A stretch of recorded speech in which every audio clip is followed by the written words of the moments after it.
قد كفاني علم ربي من سؤالي واختياري.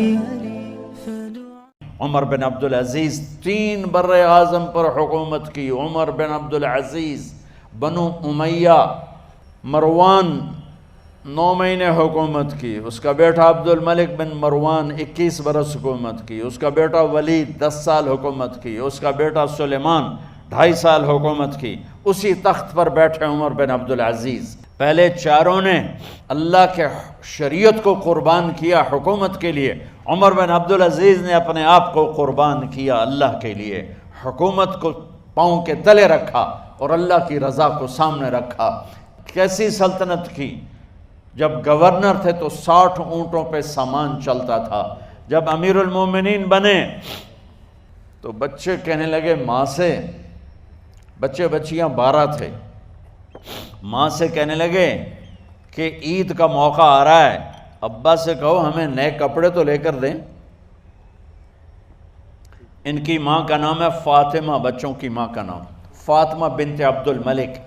یہ دنیاوی سٹیٹس میں سب سے بڑی خاتون گزری ہے. آج تک اس کے لیول کی کوئی عورت نہیں آئی.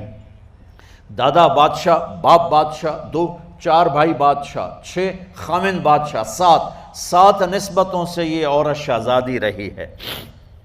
حضرت عمر گھر آئے، بیگم نے کہا بچے کپڑے مانگ رہے ہیں. حضرت عمر کہنے لگے میرے پاس تو پیسے نہیں ہیں، تنخواہ میں تو مشکل سے روٹی پوری ہوتی ہے، کہاں سے لے کر دوں؟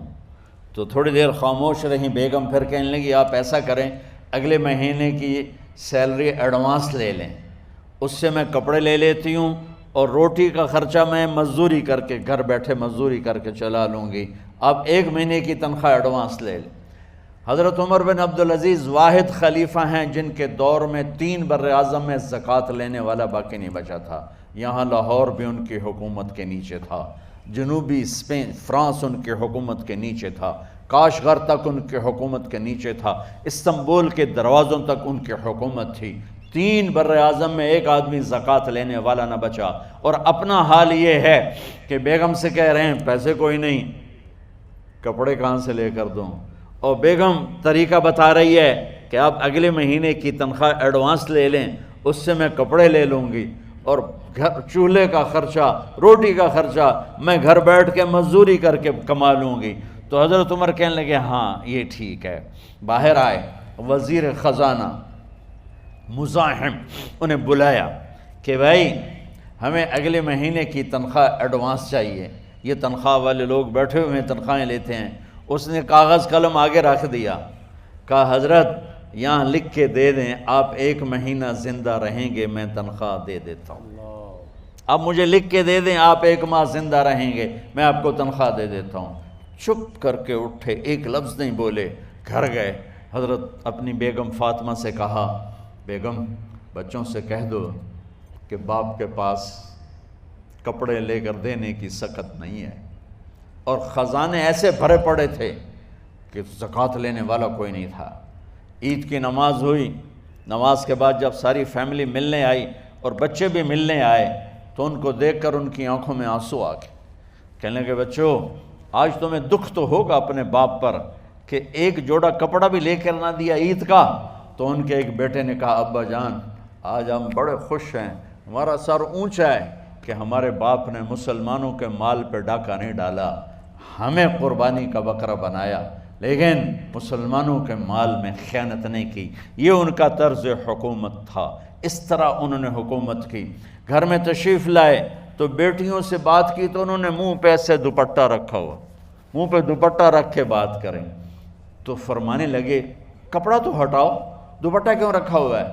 تو گھر کی خادمہ زور زور سے رونے لگی، کہنے لگی امیر المومنین آج آپ کی بیٹیوں نے کچا پیاز توڑ کے روٹی کھائی ہے تو وہ اس کی بو ہے منہ میں، آپ کو بو سے نفرت ہے اس لیے منہ پہ کپڑا رکھ لیا ہے. تو حضرت عمر اتنا روئے کہ ان کی داڑھی تر ہو گئی. کہنے لگے آخر میں جب تھوڑا آسرے میں آئے کہا میری بیٹیوں تمہارا باپ تمہیں بڑے اچھے کھانے کھلا سکتا ہے لیکن میں جہنم کو برداشت نہیں کر سکتا، میں جہنم کی آگ برداشت نہیں کر سکتا. اب مرنے کا وقت آ گیا۔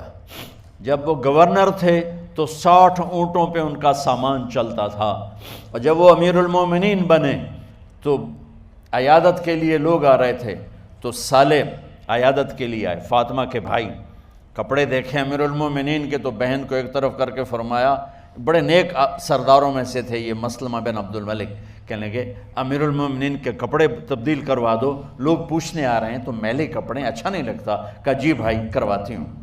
اگلے دن جب وہ حال پوچھنے آئے تو پھر وہی کپڑے تھے، تو انہوں نے ان کو الگ جا کر کہا، بہن میں نے تمہیں کہا تھا کپڑے بدلوا دیتی، کیوں نہیں بدلوائے؟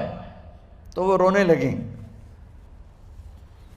کہنے لگی کہاں سے بدلواؤں، جوڑا ہی ایک ہے، جوڑا ہی ایک، کہاں سے بدلواؤں؟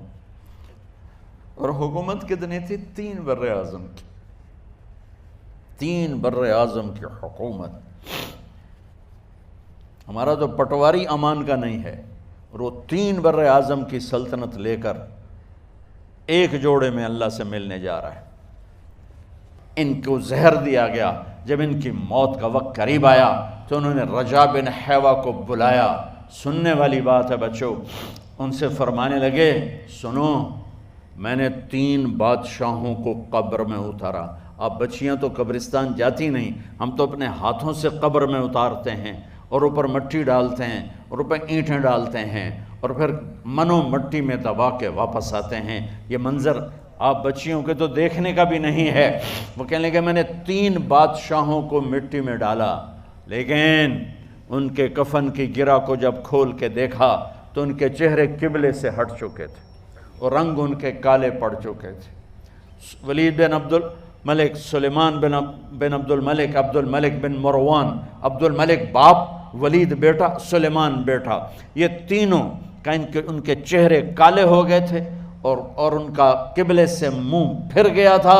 اب میں مرنے لگا ہوں، مجھے پہلے ضرور چیک کرنا کہ میرا اللہ میرے ساتھ کیا کرتا ہے۔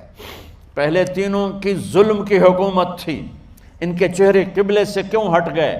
آپ کو عجب بات بتاؤں، ولید بن عبد الملک روزانہ تہجد میں کھڑے ہو کے 10 سپارے پڑھتا تھا، 10 سپاروں کی تلاوت تہجد میں کرتا تھا کھڑے ہو کے، اور قبلے سے چہرہ ہٹ گیا۔ سلیمان بن عبد الملک تہجد گزار، چہرہ قبلے سے ہٹ گیا، ظلم کیا، ظلم کیا، ظلم کیا، خون کو پانی بنا دیا، حکومت پر شریعت کو قربان کیا، رشتے ناتوں کو قربان کیا۔ اللہ نے قبلے سے چہرے، نمازیں منہ پہ مار دی، روزے منہ پہ مار دیے، حج زکاتیں منہ پہ مار دی، تہجد ان کے منہ پہ مار دی، اور ان کے چہروں کو قبلے سے ہٹا دیا اور رنگ کالے کر دیے۔ عمر بن عبدالعزیز نے اسی سلطنت کو عدل سے بھر دیا، اسی سلطنت کو عدل سے بھر دیا۔ جب ان کا انتقال ہوا، سلیمان بن عبد الملک کی ڈیڈ باڈی جب قبر کے قریب لائے اتارنے کے لیے تو ایسے ایسے ہلنے لگا، اس کا پورا جسم ہلنے لگا۔ تو اس کے بیٹوں نے کہا کہ ہمارے ابا زندہ ہیں۔ تو حضرت عمر نے فرمایا، بیٹو زندہ نہیں ہیں، عذاب قبر جلدی شروع ہو گیا ہے، عجل اللہ بالعقوبہ، قبر کی پکڑ پہلے شروع ہو گئی ہے، چھپاؤ اپنے باپ کو جلدی۔ جب عمر بن عبدالعزیز کی ڈیڈ باڈی قبر کے قریب کی گئی اور ان کا بھائی اتارو، بھائی وہ باتیں شروع ہو جاتی ہیں، رومال ڈالو، چادر پکڑو، ادھر سے پکڑو، تو ایک دم ایسے ایک پرچہ ہوا میں اڑتا ہوا سب نے دیکھا۔ وہ آتے آتے آتے آتے آتے آتے یوں آ کے حضرت عمر کے سینے پر گر گیا، سب دیکھ رہے ہیں۔ جب پرچے کو اٹھا کے دیکھا گیا تو اس پہ ایک سطر پہ لکھا تھا بسم اللہ الرحمن الرحیم، اور دوسری سطر پہ لکھا تھا براءۃ من اللہ لعمر بن عبد العزیز من النار، یہ عمر کے لیے جہنم کی آگ سے نجات کا پروانہ ہے۔ 3 بر اعظم کی سلطنت لے کر وہ جنت کا پروانہ لے کر دنیا سے گئے۔ جب ان کو قبر میں اتارا گیا تو انہوں نے رجا بن حیوہ سے فرمایا تھا، 3 بادشاہوں کے چہرے دیکھے قبلے سے پھر گئے، رنگ کالے پڑ گئے، مجھے تم نے دیکھنا ہے کہ کیا ہوتا ہے۔